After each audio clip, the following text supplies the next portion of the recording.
দাদু হসপিটালে মৃত্যুর সাথে লড়াই করছে, তাই ভাবলাম একবার শেষবারের মতো দেখে আসি। হঠাৎ করে দাদুর হার্টের অপারেশনের কথা শুনে পুরো ফ্যামিলির মাথায় যেন আকাশ ভেঙে পড়ল। সবকিছুই চলছে ভালো, বাড়ছে না শুধু স্যালারি।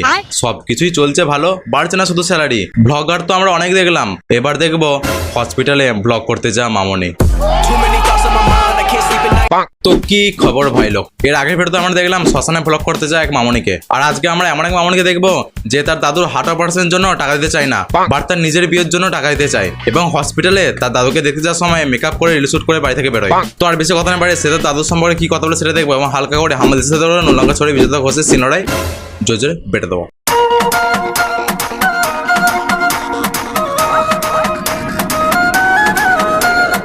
এই ভিডিওটি শুধুমাত্র এন্টারটেনমেন্টের জন্য বানানো এবং ভিডিওটিতে বিচুতি পাতা ঘষা আছে। আপনারা ভিডিওটা দেখবেন, মজা নেবেন আর ভুলে যাবেন। দয়া করে গায়ে মাখবেন না, নালে চুলকে চুলকে মরে যাবেন। Thank you so much.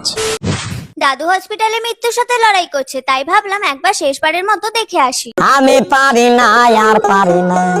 এইটাই দেখার বাকি ছিল, দাদু হসপিটালে মৃত্যুর সঙ্গে লড়াই করছে আর নাতনি সোশ্যাল মিডিয়ার সঙ্গে লড়াই করছে। সর হসপিটালে যা ব্লগ শুট করে আমি ভাইরাল হবাই।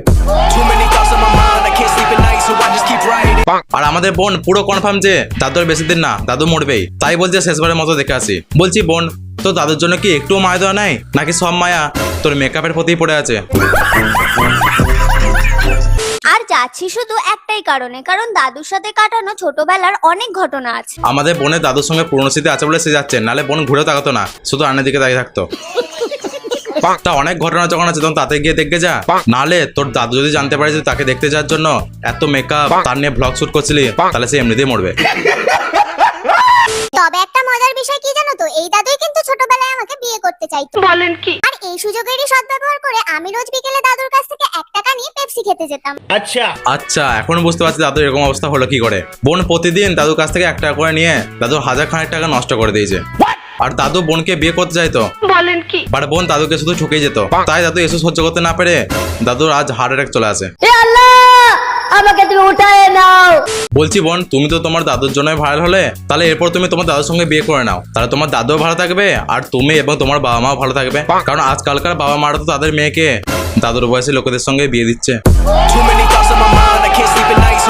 আমার দাদুর কিন্তু এখনো মরার বয়স হয়নি, কারণ দাদুর বয়স সবে মাত্র 88। না 88টা আবার মরা বয়স হলো নাকি?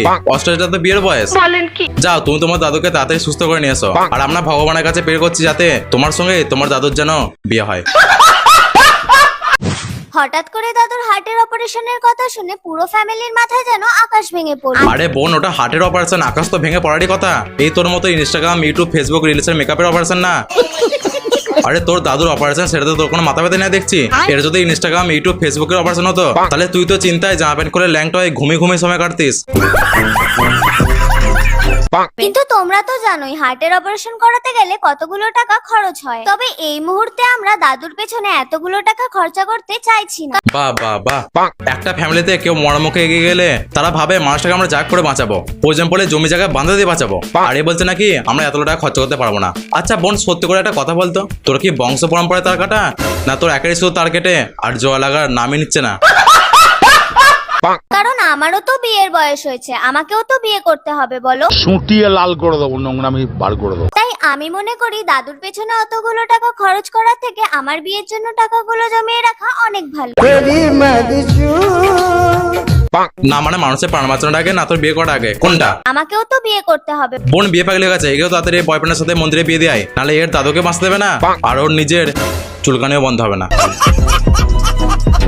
আর এই দেখো, তোমাদের সাথে কথা বলতে বলতে আমার মেকআপ তো প্রায় কমপ্লিট হয়ে গেল। সুটিয়ে লাল করে দেবো, নোংরামি বার করে দেবো। নাও এবার তোমরাই বলো, দাদুকে দেখতে যাওয়ার জন্য আমার লুকটা কেমন লাগছে? জীবনে আমরা বহু রকম ভ্লগার দেখেছি, বাট এরকম অশিক্ষিত ভ্লগার কোনোদিনই দেখিনি। তারপর সাজাগোজা তো করলি, তাহলে এরপর কি হসপিটালে যাচ্ছিস, না তোর বয়ফ্রেন্ডের সাথে ওই রুমে যাচ্ছিস? তা তুই যেতে পারিস বলে কি আর কেউ যেতে পারে না নাকি? না মানে যাও।